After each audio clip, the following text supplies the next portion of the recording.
Yes. Mrife. Sasa utashinda ukinipigia hivi kelele umesema unataka kulipa nyumba? Nyumba utalipa? Tuli nini?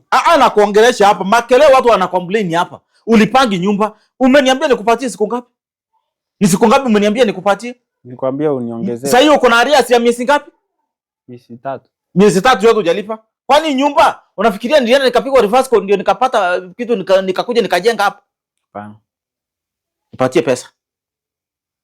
Na hawa ni kina nani? Hawa ni wanachama wenzangu. Hawa ni wanachama. Wanachama wa nini? Tuko na chama yenye inaitwa Kinywero Sacco. Mnanywero kwa nyumba yenye hujalipa?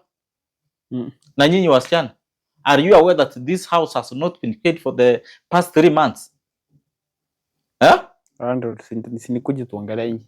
Hakuna cha kuongelea hapa. Ni hapo nipe ama utoke nje niweke kifuli. Hawa mtoke na wao pole pole sababu nimejaribu kubehave kama mtu mzuri. Mtoke nje pole pole. Moja kwa moja. Niweke kifuli. Option B ama niwafungie nyinyi wote kwa nyumba. Mnaona aje? Toka nje.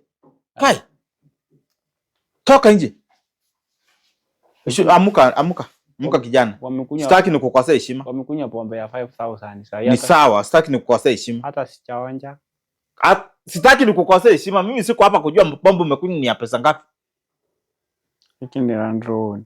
Hata nikiwa na wageni. Utaki kuamuka? Hata unafaa unabie. Utaki kuamuka? Niite vijana.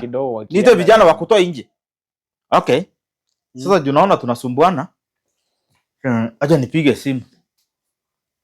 Hapa hatutashinda tukisumbuana na wewe, nimekupembeleza ya kutosha, enough is enough. Jamani landlord bwana unachoma.